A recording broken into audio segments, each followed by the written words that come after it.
Welcome! In front of me I have the GameSir Cyclone Pro controller, and I will go over unboxing along with just a quick look at the product itself. Let me quickly try to find my little knife, whatever I actually tossed it. For God's sake, oh, there we go, found it. So, we do have a seal to cut. Oh, okay, so it was actually redundant to look for this because they actually add a little pull tab right here. So that's pretty cool. There we go. Thank you, GameSir, for actually just doing such a small thing. It's much nicer to actually open up a package that I don't need a knife for. Oops. Alright. Inside we got another cardboard. So nothing in here.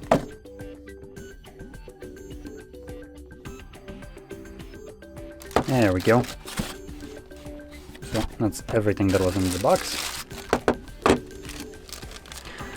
Here we have our 2.4 gigahertz dongle. Some instructions, and that's about it. And the controller itself. Now, taking actually a look at it, this is the first time I'm seeing this. We have a built-in battery, which is interesting. So there's non-replaceable ones. We have attachment. I presume this is for like phone, so you can have this little attachments where you place a phone and can kind of game on the go with any kind of cloud gaming. The actual design of this controller is obviously heavily inspired, if we can even call it an inspiration, to the Xbox controller. It's, I would say, almost identical, but there's a little bit of additions to it. So those additions would be, number one, the buttons right here aren't dome ones like membrane ones that Xbox has. They're more clicky, kind of like a mouse click. If I can get that on a camera, let's see. So you can possibly hear them click. The D-pad actually feels kind of nice. I don't know how good it is for fighting games. If you tend to use that, I personally primarily use it for normal games, like for instance Assassin's Creed, where you just swap something or activate some potions or stuff like that. So this feels kind of nice. It has a satisfying click to it. Again, different than what you would expect with a Xbox controller. The shoulder buttons right here, also pretty good. And the kind of biggest downgrade, I would say, are the triggers. So the triggers feel kind of hollow and cheapish compared to what you have on a actual Xbox controller. So this is the least kind of good feeling thing in here. Everything else actually feels pretty solid. Now in terms of the light, you can see it's red. In terms of brightness, I think it's less bright than what you have on an Xbox controller. Now the reason I'm pointing that out is because personally I absolutely despise the idea of a bright light, and I think this red one will probably also be pretty annoying, especially in a dark room. So I absolutely uphold the idea of glowing any kind of button that you have like this one on the front of it. It's a okay idea to put maybe like an LED somewhere at the back, so I don't have to have it blast in my face when I'm playing games in a dark room. It just honestly annoys the heck out of me. So this one, I feel like it's not as bright as the Xbox ones, but still the red and just the glowiness, maybe when it's paired it won't be like this. Let's actually quickly check. I do hope that when you pair it, it just goes away. So let's quickly see. I'm gonna look if I... No, I think I just turned off. Let's see. It's going to show up. Oh, yep, it does. Pro controller. Pair.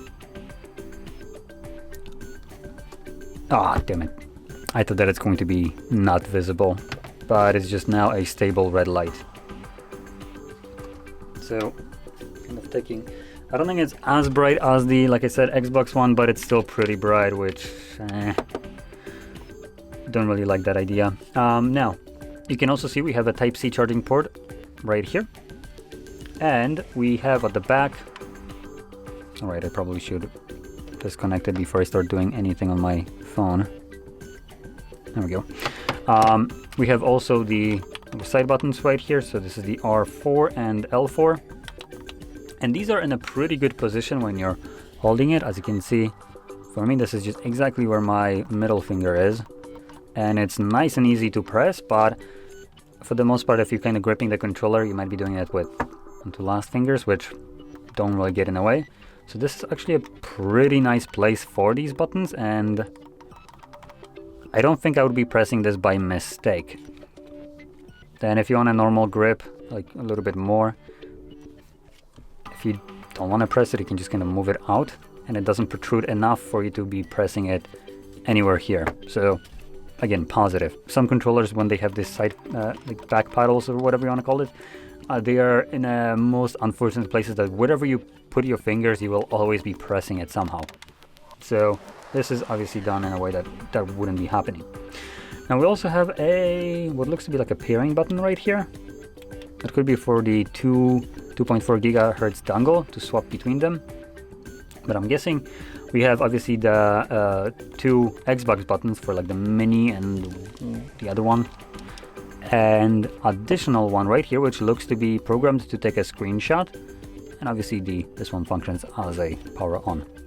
Oh, and this, which judging by the M logo, I am presuming is to map out these buttons at the back and create macros.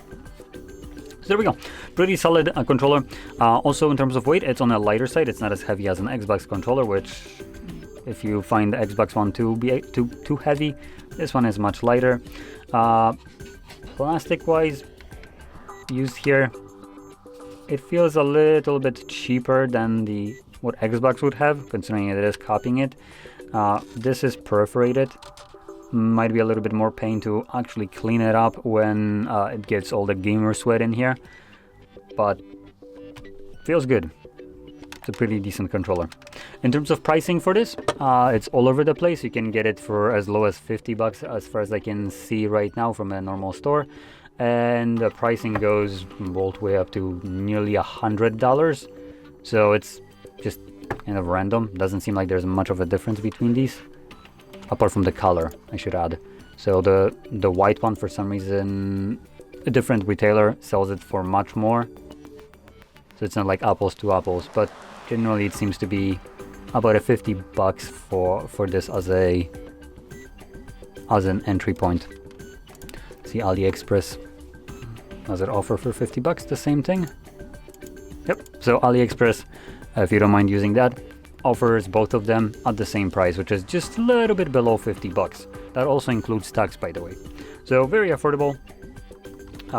In terms of what they offer, I feel like it's a pretty decent package.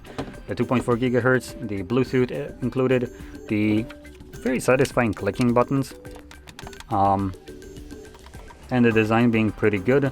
The only thing that I just don't like I mentioned before, is the hollow sound and feel of these paddles. I mean, or not paddles, but the triggers. So the feeling of them is very smooth. I want to also point that out.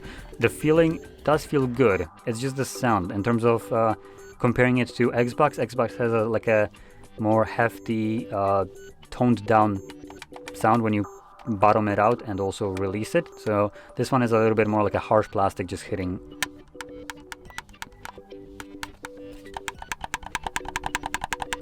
Not sure if that is picking up on the camera, but hopefully it is, so you can kind of get a hear for it. So you can always hear when you release the trigger, the plastic hitting back when it fully snaps back. And this is like even when you're not like just straight up dropping it. This is probably the loudest part of it, which when you're gaming, if you have the game on speakers, probably won't be hearing this too much. If you're trying to be a little bit more quiet, the hitting of a plastic is audible enough to be probably annoying. So anyway, there we go. That's basically everything that there is to it. So if you found this video helpful, don't forget to hit like, subscribe, and thanks for watching.